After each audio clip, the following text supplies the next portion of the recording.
Americans are deciding who's going to shape the future of our country, state, and communities over the next 4 years. Some rallying behind former President Donald Trump, others picking Vice President Kamala Harris to lead. Immigration, national security, the economy, and democracy is in focus. East Carolina University political science professor and director of the Center for Survey Research, Dr. Peter Francia, shares perspective on the significance, persuasion, and polls as News 12 presents Election 2024 special coverage.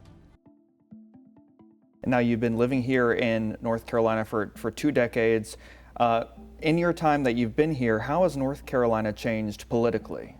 Well, pretty dramatically from 20 years ago, because 20 years ago, it was John Kerry against George Bush in the 2004 presidential election.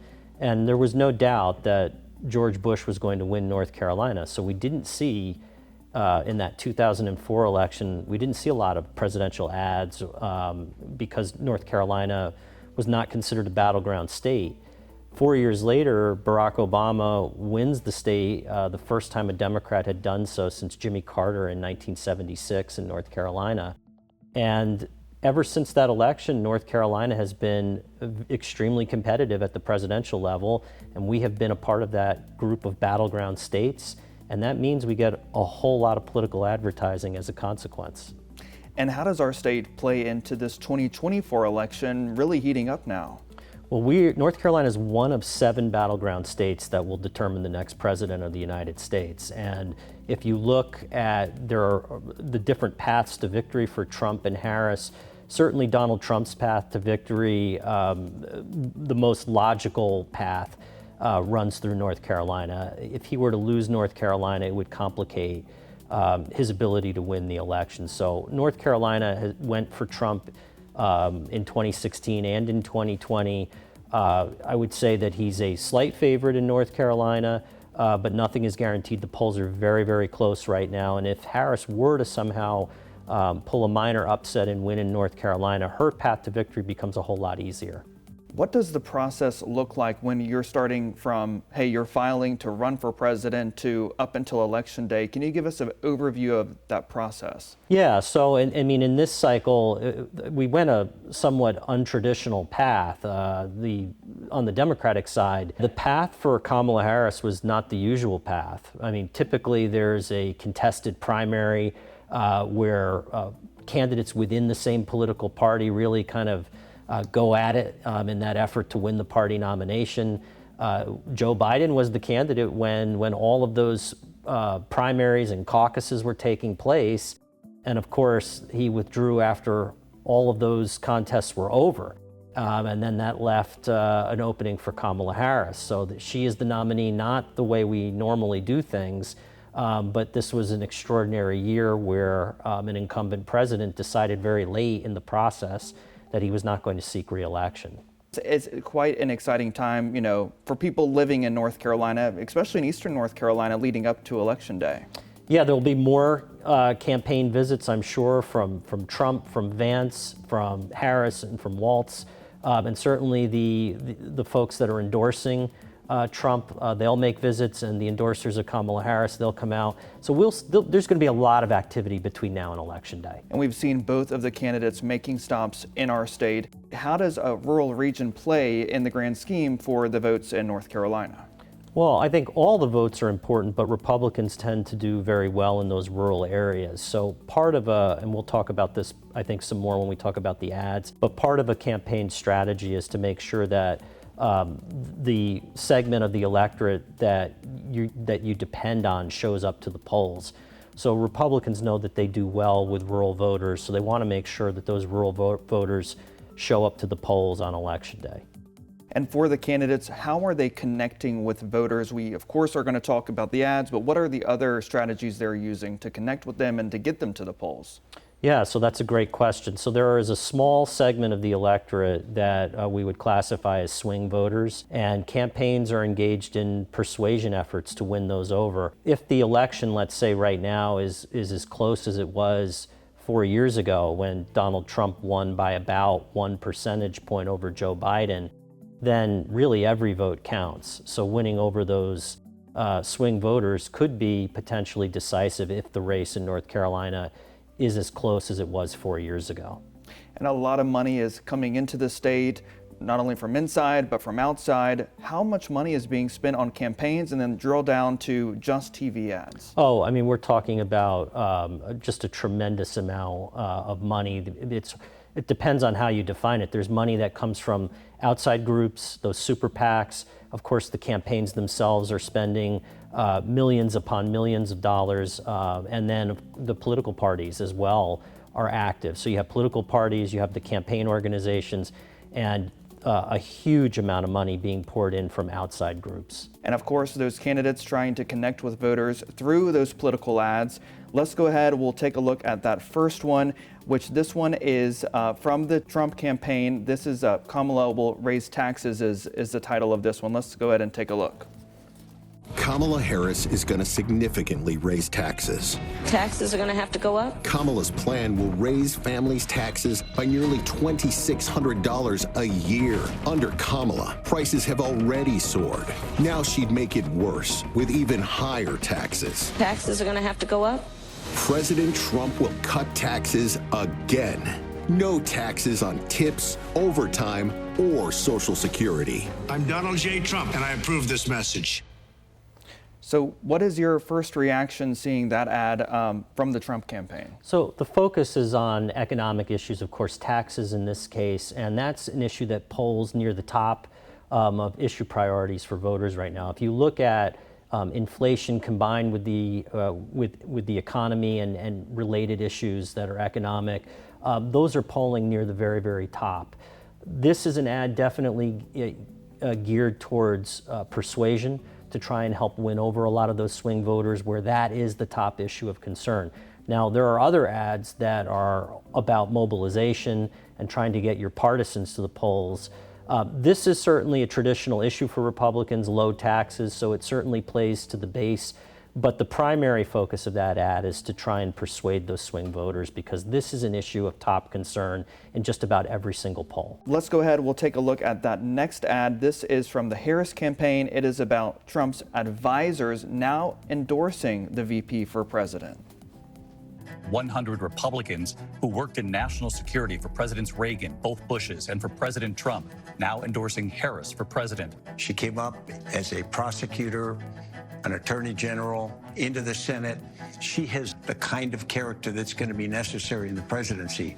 Vice President Harris is standing in the breach at a critical moment in our nation's history. We have a shared commitment as Americans to do what's right for this country. This year, I am proudly casting my vote for Vice President Kamala Harris. Former generals, secretaries of defense, secretaries of the Army, Navy, and Air Force, CIA directors, and National Security Council leaders under Democratic and Republican presidents, Republican members of Congress, and even former Trump administration officials agree there's only one candidate fit to lead our nation, and that's Kamala Harris. I'm Kamala Harris, and I approve this message.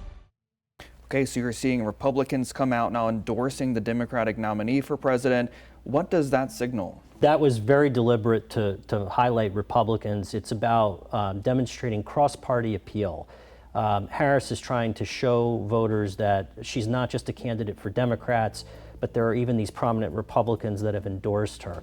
So again, that's also about trying to win over some of those undecided voters, those swing voters who may be able to be persuaded by a message that shows that she is a candidate that has cross-party appeal. And now we'll move on to the next one. This is a Trump campaign ad. This is in regards to Harris's views on prisoner sex change. Let's take a look at this one. He murdered a father of 3, sentenced to life in prison. Kamala Harris pushed to use tax dollars to pay for his sex change. I made sure that they changed the policy so that every transgender inmate would have access. It sounds insane because it is insane. Kamala was the first to help pay for a prisoner's sex change. The power that I had, I used it in a way that was about pushing for the movement, frankly, and the agenda. Kamala's agenda is they, them, not you. I'm Donald J. Trump, and I approve this message.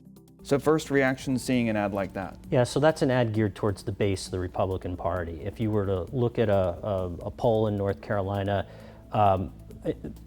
The issue in that particular ad isn't one that's going to show up among the top issues in any poll. However, if you sort of dig deeper into the numbers in a lot of the polls, Republicans will also say that the woke agenda is something that angers them, and so it's an issue that plays really well with Republicans. So one of the keys to victory in a close election is getting your people to the polls.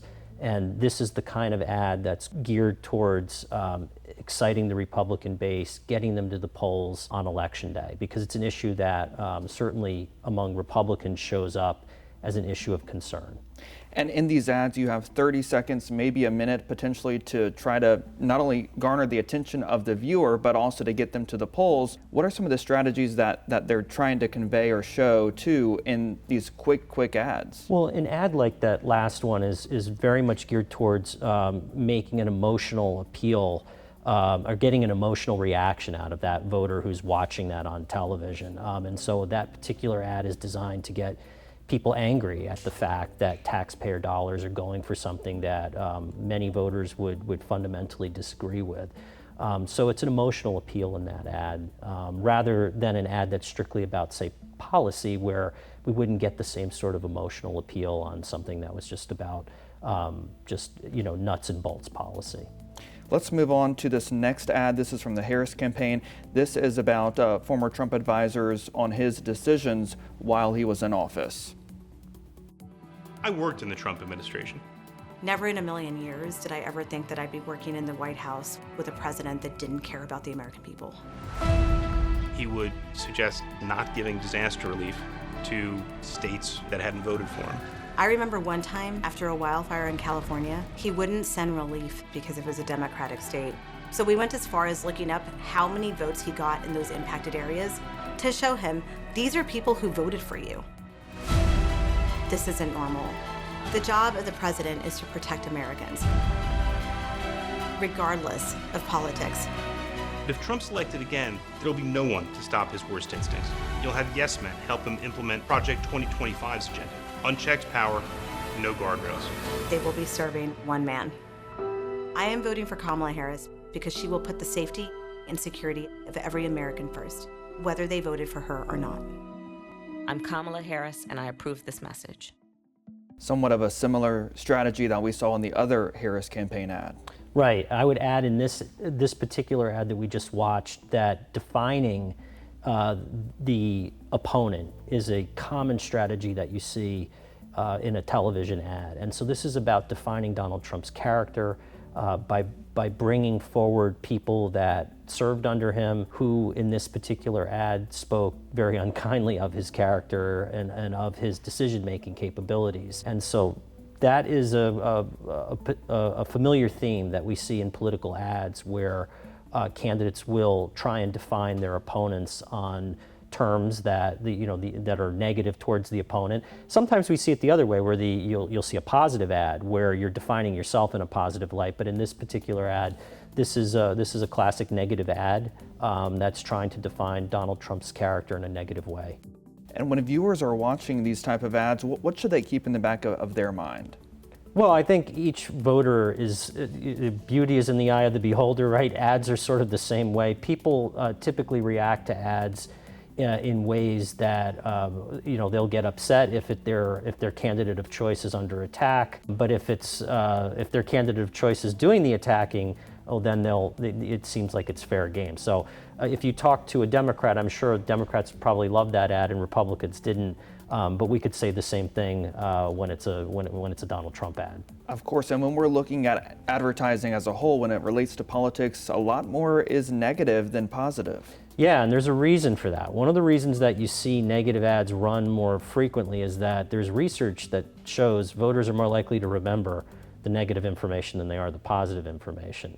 I would also add that a lot of the negative ads come from super PACs, and more of the positive ads are going to come from the candidates themselves and their campaign organization. And there's a reason for that. The super PACs can get that negative information out there for a candidate, and then the candidate can stay above the fray and say, well, I didn't attack my opponent that way. That was some outside group. I have no control over them. We don't coordinate with them. They went out and did this on their own. And so the candidate can stay above the fray while that negative information gets out about their opponent.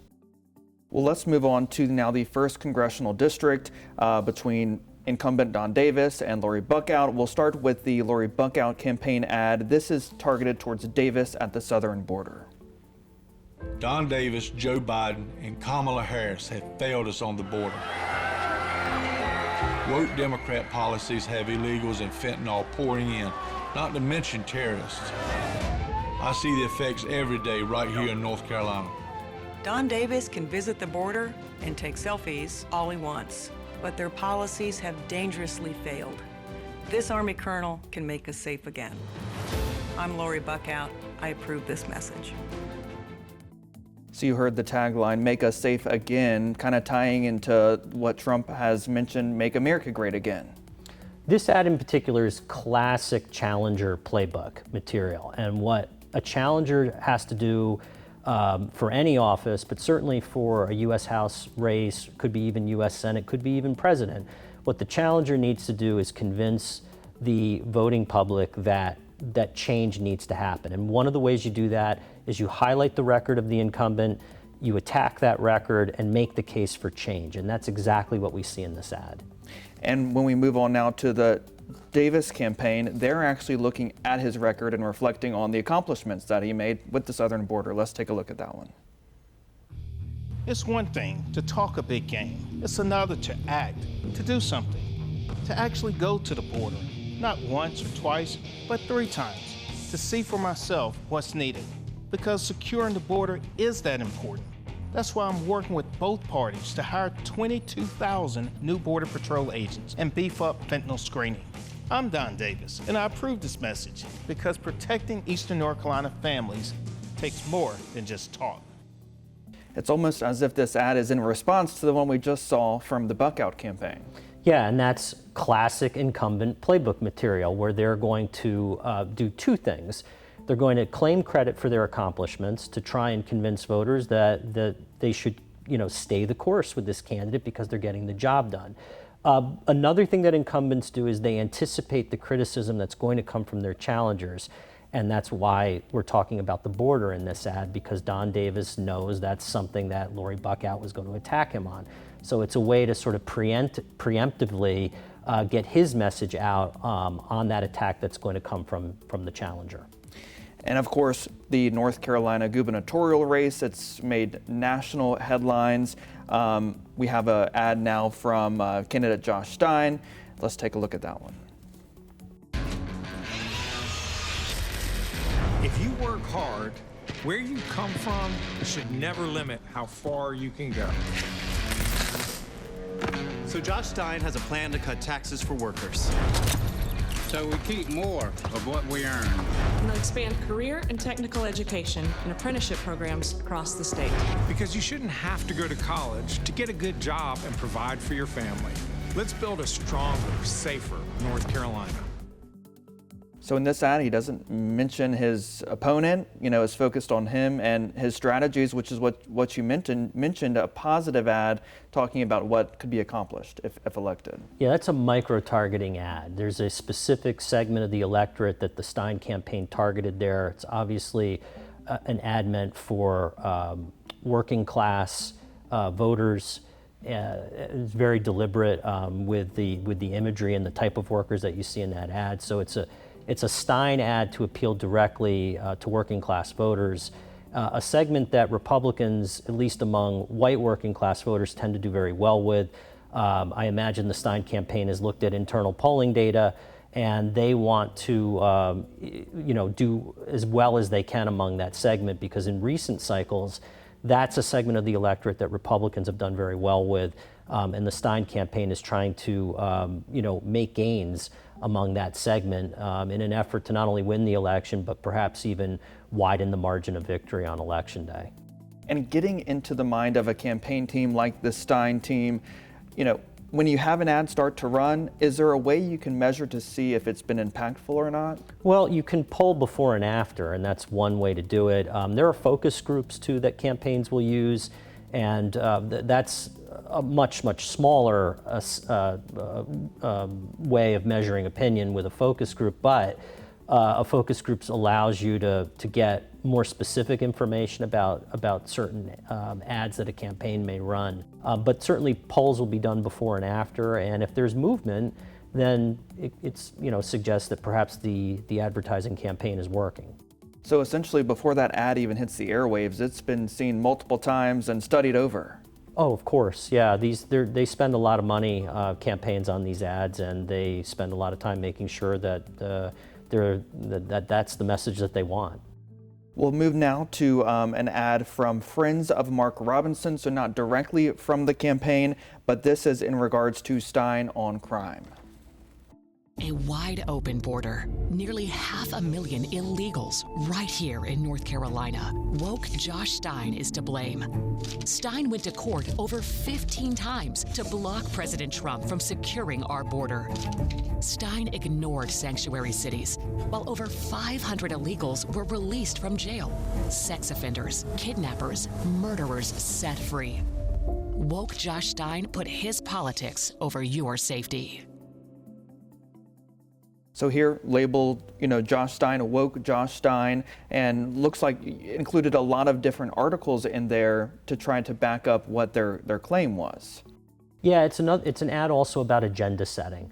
All of the issues that are mentioned are ones that poll well for Republicans. So one of the goals in any advertising campaign is the candidates want to speak and get people thinking about the issues that they tend to do best on. And the polls certainly indicate that on issues like border security, immigration, those are, and crime and safety, those are issues that traditionally poll well for Republicans. So no surprise that in an ad like this, there's an effort to sort of set the agenda in a way that's favorable for Republican candidates. And one thing we haven't seen a whole lot of is ads directly from Mark Robinson in this gubernatorial race. Is that something that's common, having someone running for governor in North Carolina not having a lot of ads out besides the ones that we saw from the Friends of Mark Robinson group? Normally in a hyper-competitive election, we'd see a pretty even mix of ads on both sides. Now, Robinson is getting some ads on his behalf, but they're coming in many cases from some of those outside groups that are making up the difference. So there have been certainly some pro-Robinson ads, or I guess you could flip it the other way and say anti-Stein ads, but they often come from those outside groups. And when they're anti-Stein ads, the outside groups are the ones doing them for reasons that I mentioned earlier. The candidate can stay above the fray while the outside group gets that negative information out there. And this next one is from the Josh Stein campaign using Mark Robinson's own words. That abortion in this country is not about protecting the lives of mothers. It's about killing a child because you weren't responsible enough to keep your skirt down. I could not have been happier to be pregnant. But during a routine ultrasound, I found out that my baby was not going to make it, and I was at risk. What Mark Robinson said is despicable. We could pass a bill saying you can't have an abortion in North Carolina for any reason. Mark Robinson's extreme abortion ban will absolutely put women at risk. So in this ad, we don't hear from Josh Stein, but we see right there that it was from his campaign using his opponent's own words. Yeah, when opponents make controversial statements, you can count on a campaign using those words against an opponent. We see that in this ad. I would also add the ad is another example of agenda setting. Abortion polls well among Democrats, and it's an issue that Democrats across the board tend to poll better on than Republicans. So, Democrats would like this to be an election where the voters go into the polls and think about abortion rather than border security, whereas Republicans would rather it be about border security than abortion. So a lot of these ads, they're choosing these issues not just by happenstance. These ads are geared towards the issues that they know their party's candidates poll best on.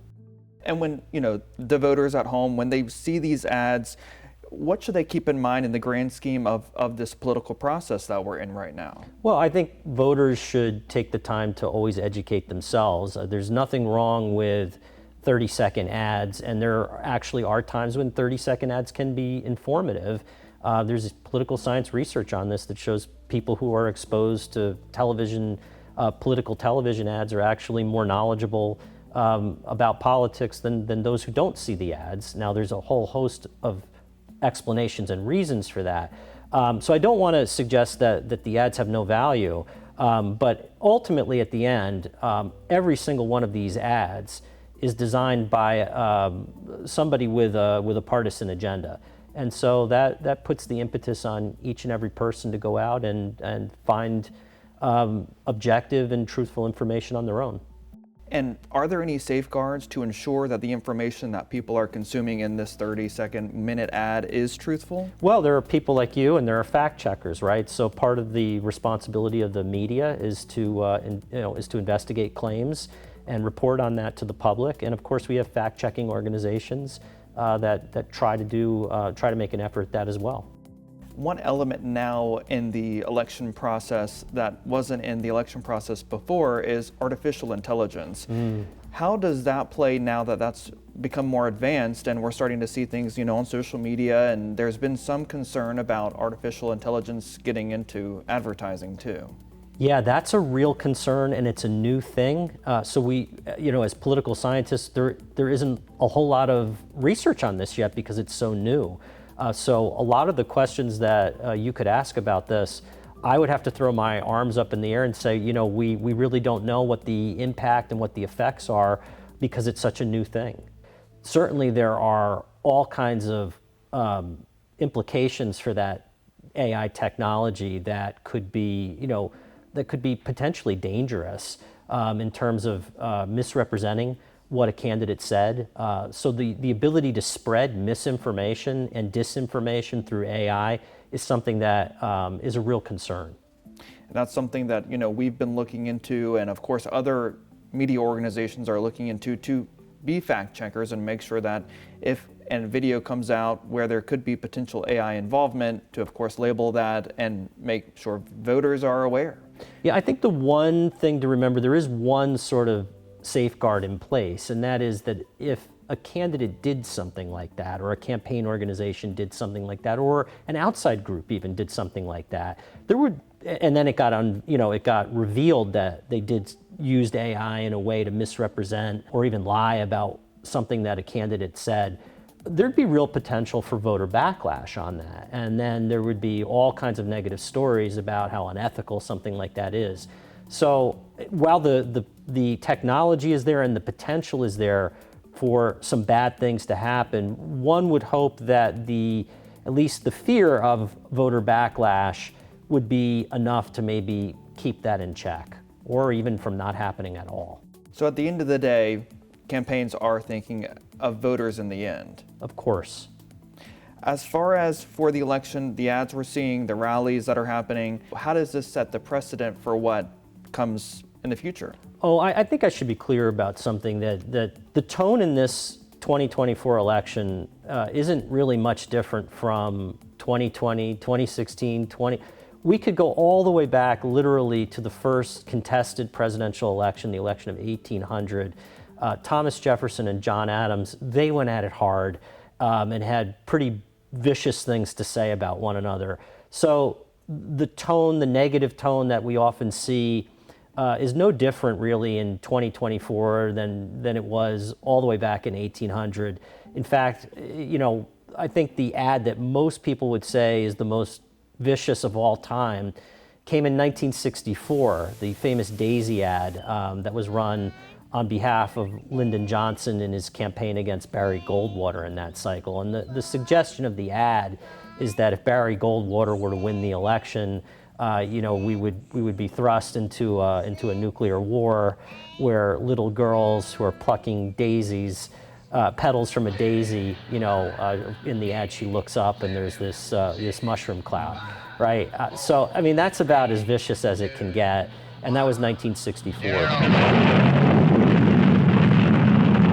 These are the stakes to make a world in which all of God's children can live, or to go into the dark. We must either love each other or we must die. Vote for President Johnson on November 3rd. The stakes are too high for you to stay home.